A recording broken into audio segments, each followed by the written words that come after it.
Gracias, Muchas gracias, doctor Jaime. Rodríguez. Muchas Gracias, buenas doctor noches. Pereira. Buenas noches, muchas gracias.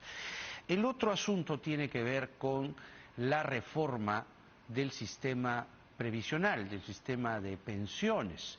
Se ha aprobado en primera votación ayer en el Parlamento una propuesta que se combina entre el dictamen de Fuerza Popular y de otras fuerzas políticas. Concretamente, esta reforma subyace en dos anclas. Primero, una pensión mínima, tanto en el sistema público como en el sistema privado, de 600 soles aproximadamente. Y la otra, de el apoquinar, ¿no?, a través del impuesto general a las ventas. El congresista César Revilla, de Fuerza Popular, que además preside la Comisión de Economía del Parlamento, está con nosotros vía teléfono. Congresista Revilla, buenas noches, ¿cómo está usted? Muy buenas noches, Jaime, ¿cómo estás? ¿Me escuchas bien? Lo escuchamos fuerte y claro. Mi Muy bien. primera pregunta va en la segunda ancla de esta reforma que han planteado y se ha aprobado ayer en primera votación, y tiene que ver con el apoquinar un dinero poco a poco a través del impuesto general a las ventas, una propuesta que incluso la propia señora Keiko Fujimori anunció a través de sus redes sociales. ¿Qué garantiza que se pueda depositar o ir acumulando un fondo lo suficientemente rentable a través del IGB, si es que este es un país informal y la mayoría de gentes no necesariamente apoquina el IGB? No, Jaime, ahí hay un error de concepto y un error bastante que está ocurriendo mucho en la visión del proyecto. Lo que estamos hablando es de consumo, netamente de consumo. No estamos hablando de IGB. Estamos hablando del consumo Pero el que hagan las consumo personas básicamente subsistir. se apoquina a través del impuesto general a las ventas. No, Jaime, hay muchos productos que están exonerados de IGB y no, es solamente el consumo. Por ejemplo, van a poder convalidar su consumo en alimentación, su consumo diario en sus compras diversas para los gastos básicos del hogar, ¿no? Y distintos tipos de consumo, excepto los de lujo, ¿no? Y compra de maquinarias o equipos para uso ¿Qué consumos son los que se consideran, por favor? Todos los consumos excepto los de lujo, ¿no? Por ejemplo, alimentación, educación, servicios públicos y otros gastos básicos, ¿no? Están exceptuados la compra de equipos, vehículos, maquinaria, bienes de lujo y otros que el reglamento disponga, ¿no? Esta propuesta ha conseguido un meridiano consenso no solo en Fuerza Popular, sino en otras agrupaciones, ¿no es verdad? Sí, y lo que estamos hablando, Jaime, es que, para que se entienda en sencillo, de 100 soles del consumo en cualquiera de nuestros gastos básicos, un sol va a ir para la previsión, para la pensión de las personas. Cuenta personal. Para las cuentas personales. Ya. ¿No? Los que son informales, totalmente informales, va a ser su única medida de pensión, y los que ya tengan alguna pensión en AFP u ONP, esta va a ser una pensión complementaria, ¿no? Un fondo complementario, que va a ayudar a llegar a una mejor pensión. Pero la otra ancla de esta propuesta aprobada en primera votación tiene que ver con la pensión mínima de grosso modo 600 soles, ¿no es verdad?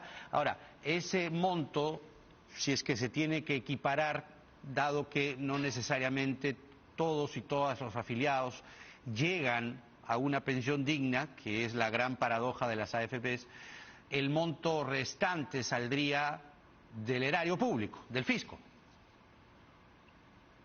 Aló, Jaime, mira, lo que tenemos que tener claro que los 600 soles que se mencionan es una propuesta del MEF que se toma de la propia propuesta que el MEF presenta al Congreso de la República. En su proyecto de ley ellos dicen 600 soles y nosotros estamos colocándolo. Lo que verdaderamente se tiene que ver es que el monto para fijarlo por un tema constitucional es netamente potestad del Ejecutivo. Ahora, hay que ir mejorando las condiciones del país para que ese monto sea mayor, pero lo que planteó en un primer momento, y lo plantea en su proyecto el Ejecutivo, es un fondo de 600 soles. Pero, Jaime, el día de hoy hay pensiones menores a eso.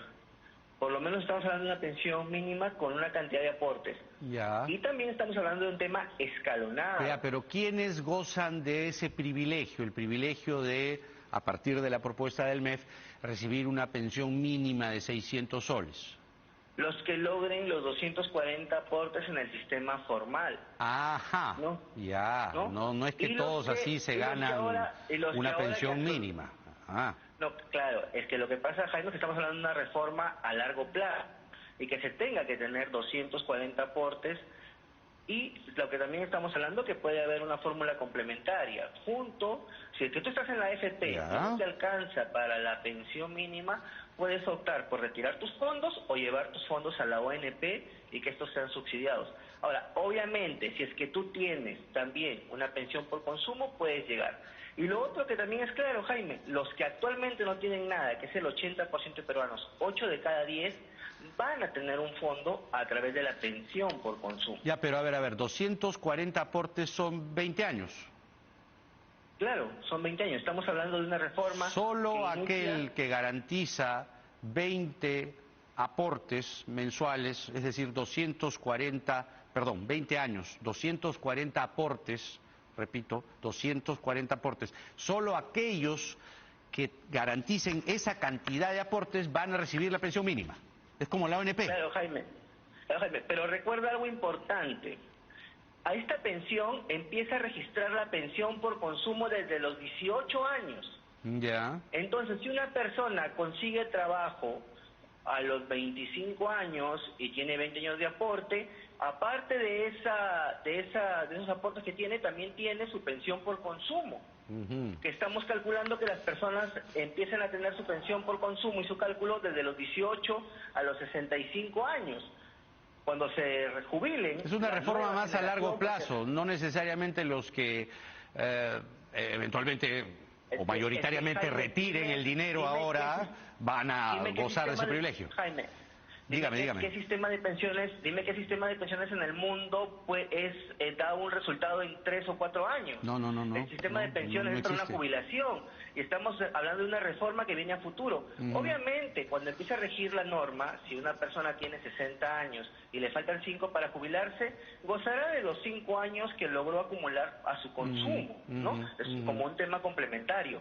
Pero eso va a ayudar a todos los formales. Pero lo que sí es importante, Jaime, que estamos hablando que el 80% de peruanos que no tienen absolutamente nada, que no hay ni un sol para ellos, que se jubilan sin nada, que te colapsan el sistema de asistencia social, que también está contemplado en la reforma, en la parte no contributiva, asistencial, ¿no? Pero que te colapsan el sistema, Jaime, van a tener algo a través de su consumo, a través de su cuenta individual y a través de su capitalización. O sea, eso es lo que tenemos que ver, Jaime. Actualmente, absolutamente nadie les garantiza ni un sol a esas personas a los 65 años. Y eso es lo que tenemos que darnos cuenta. Y obviamente, Jaime, en 2, 3 años no vas a tener un fondo sustantivo, pero sí vamos a asegurar la población que va a ir entrando al sistema, que va a envejecer, va a tener una posibilidad de jubilación. Y estamos empezando a atender a los informales, que no hacemos absolutamente nada. Y nuestro país es altamente informal. Y Jaime, hay que tener en cuenta lo importante. En este momento todos van a empezar a pedir boletas porque el consumo te va a servir. Tienes un aliciente, tienes algo que te justifica. Y esa situación va a ayudar a formalizar, de acuerdo. Y también va a haber una mayor tributación. De acuerdo. César Revilla, César Revilla es congresista de Fuerza Popular, preside la Comisión de Economía y ha estado con nosotros esta noche. Gracias, congresista Revilla, por estas explicaciones que sin duda a nuestro público le son sumamente utilitarias. Vamos a hacer la pausa y regresamos con una mesa de el alcalde o con el alcalde del Callao, Pedro Espadaro, y Servando García, que ha sido gobernador regional de Piura y ha presidido la Asamblea Nacional de Gobiernos Regionales, para hablar también de lo decidido por el Congreso respecto a la reelección de alcaldes y gobernadores, pero siempre con la trampita, en este caso, de que los movimientos regionales no juegan al partido. Esto es Octavo Mandamiento en el horario estelar de Canal N. Ya venimos.